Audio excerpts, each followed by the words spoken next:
I really enjoyed 2014's Dragon Age Inquisition, but this is 2024, 10 years later, and now we have Dragon Age the Veilguard. So I'm pretty intrigued to take a look at this Digital Foundry tech review of that game. After a decade of development and project restarts, the latest Dragon Age is finally here.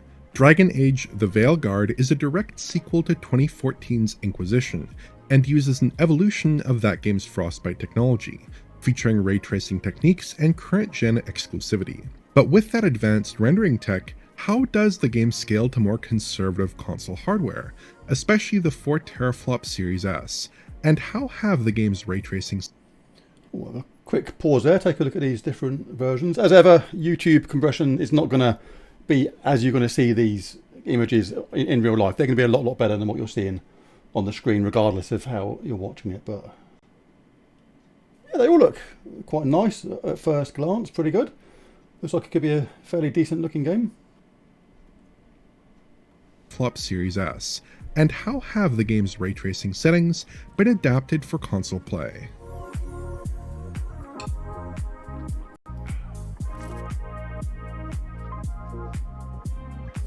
Dragon Age the Veilguard is a great looking game. I wasn't all that taken by early previews, but with the game actually in hand, I think it's clearly a very handsome title. There are some really beautiful environments here, with abundant foliage and attractive lighting. Nice. It's not necessarily going to stand toe-to-toe with this generation's top tier in terms of reflections or diffuse GI quality, but the overall image looks pretty sound. One element that highlights the experience is the game's strand-based hair system, which looks stunning on the PS5 here. The developers have taken and adapted Frostbite's hair system here, which provides an impressive combination of refined hair detail with... I think when people play this game, that's what they're going to be doing at first. You know, giving their character overly long hair and just turning around like a little bit too fast from side to side sometimes just to check out that hair movement. But yeah, all part of the fun. An impressive combination of refined hair detail with realistic movement and flow. In virtually any gameplay or cutscene situation, my character's long curled locks produced a visually satisfying result with minimal clipping, and that applies to essentially all the hair featured in the game, regardless of length or texture. That hair is featured quite nicely in the game's character creator, which provides a lot of options for character designs without feeling overwhelming. How bad? I know it's only the character creation part, but how bad does that look?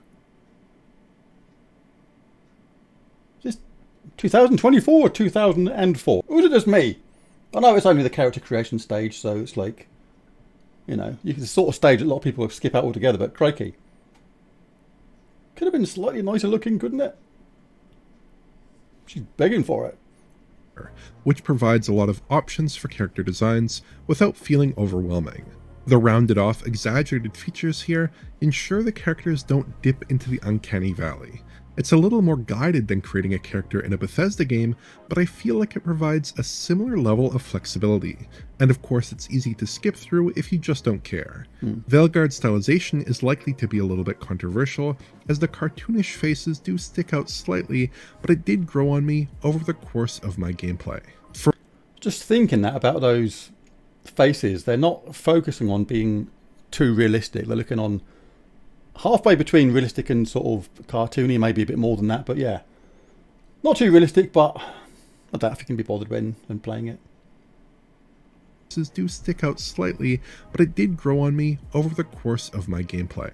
Today we're just here to talk about the console versions, which we'll take a look at starting with the PS5. The PS5 has 2 visual modes in Veilguard, a fairly customary fidelity mode and performance mode, which target 30 FPS and 60 FPS respectively.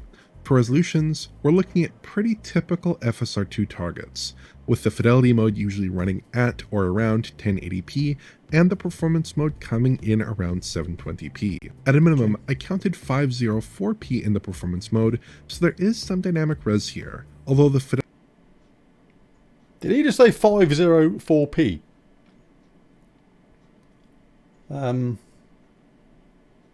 Blimey. Even with FSR, is this sometimes game developers being a tad lazy and relying on things like FSR and things like that to boost up the resolution? I don't know, but that's not something I expected to hear, because the PS5 is obviously capable of far better than that. Counted 504p in the performance mode, so there is some dynamic res here, although the fidelity mode held at 1080p in my testing. Okay. From those internal figures, BioWare is using a customized version of FSR 2.2 to bring the game to higher resolution. Yeah, again, you can really see the softness of the performance mode on the PS5 compared to the fidelity mode. Fidelity mode, a lot crisper looking, even with the compression.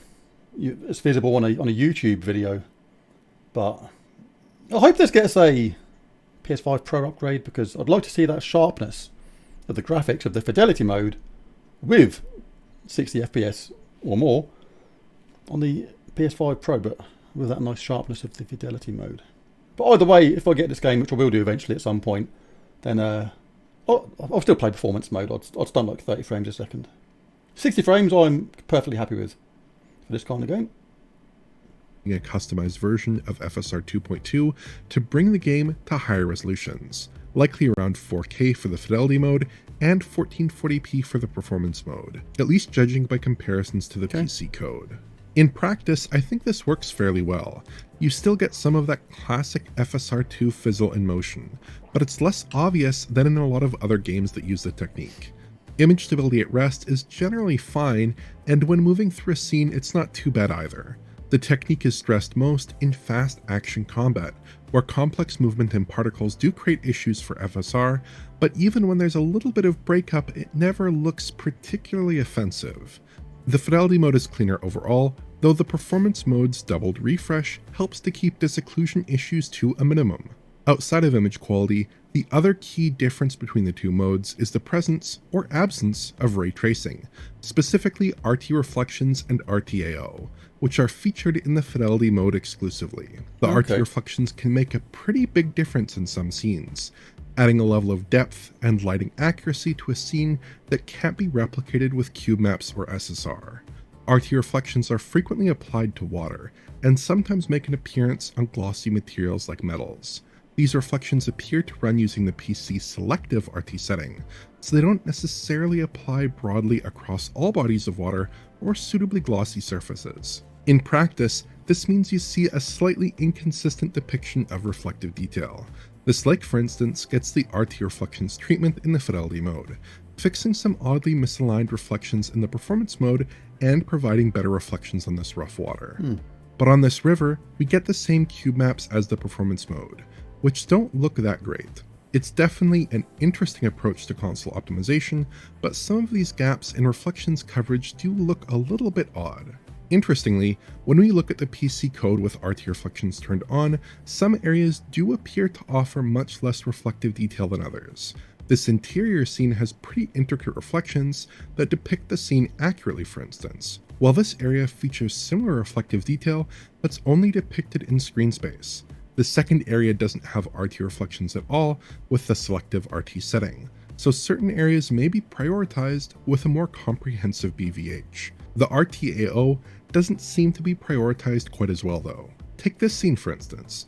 Adding RTAO on PC greatly diminishes the appearance of light leak through these barrels, but the selective PC RTAO setting and the PS5 fidelity mode don't add RTAO in this area.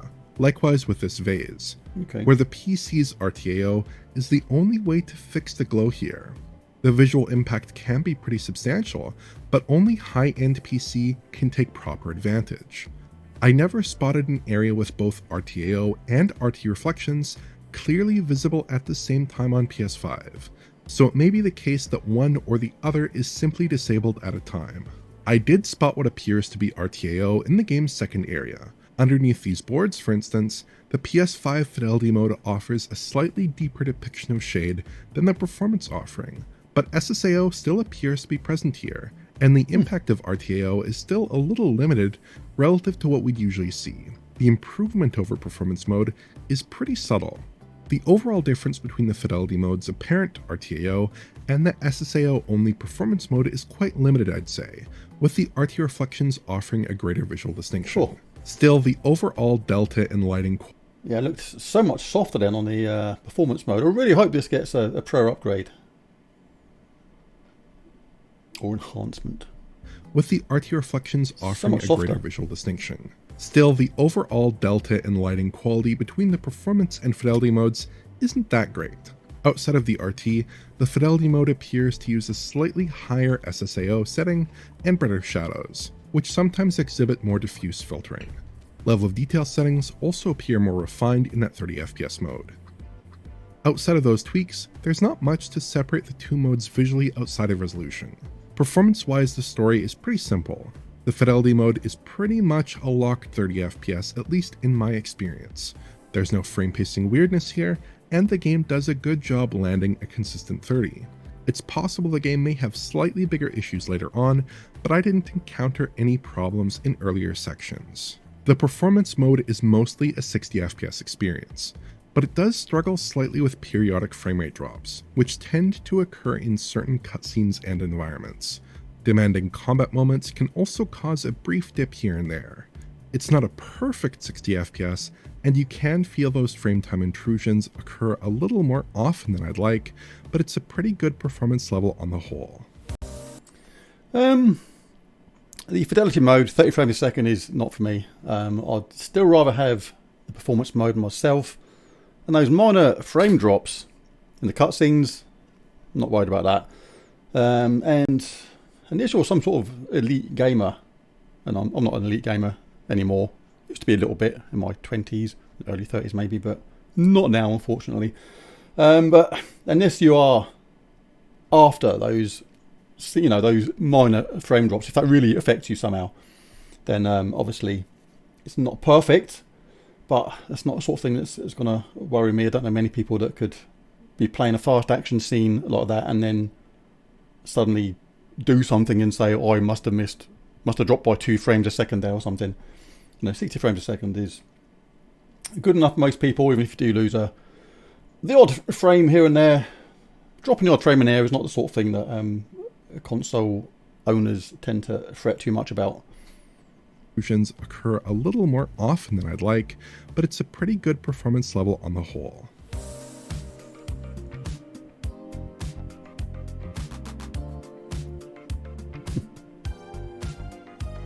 With PS5 out of the way, let's move on to Xbox. Series X, unsurprisingly, is just about identical to PS5, running at very similar settings.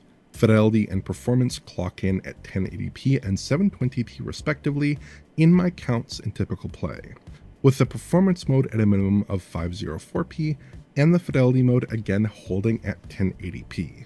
Ray tracing is featured in the fidelity mode and absent in the performance mode, and other visual settings across the modes appear similar to PS5 as well. Series S is a bit more interesting. We get the same visual toggles as the other consoles, a performance and a fidelity mode. The fidelity mode runs at about 648p internally typically, with a visual output that looks noticeably softer and noisier than the other consoles' performance modes. No, the Series S has got far less capabilities than the standard Series X or PS5, but it's still not bad if you haven't, if you're not playing on a particularly big screen. And that's the people that bought a Series X. They're not worried about the super extra resolution or whatever. It's good enough for what people want it for, and that's the point. Typically, with a visual output that looks noticeably softer and noisier than the other consoles' performance modes. Performance mode goes down to roughly 432p internally usually, outputting at something that looks close to 1080p to my eyes. I wasn't actually able to spot any resolution variance on the Series S, even when the game was dropping frames, suggesting that the junior Microsoft console may be holding on to its resolution figures more tightly than the other machines. Both modes suffer from extra breakup relative to the other consoles, and don't hold up super well on a 4K TV set. No. It's not nearly...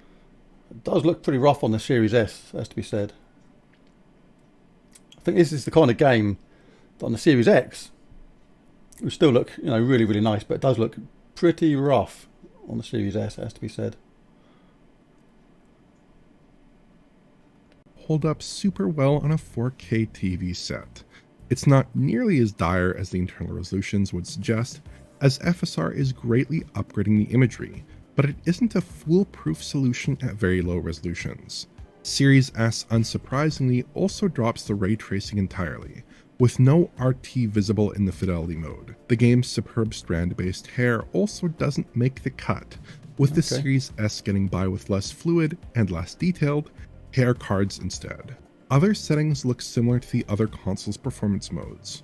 Performance on Series X is pretty good. Again, the 30 FPS mode runs with a locked frame rate, outside of one brief cutscene moment I spotted in the game's first area. The performance mode runs very similarly to PS5, suffering frame rate drops in the same moments with a similar magnitude. It's a good experience on the whole, but it does have some slight rough edges in that performance mode on a conventionally refreshed display.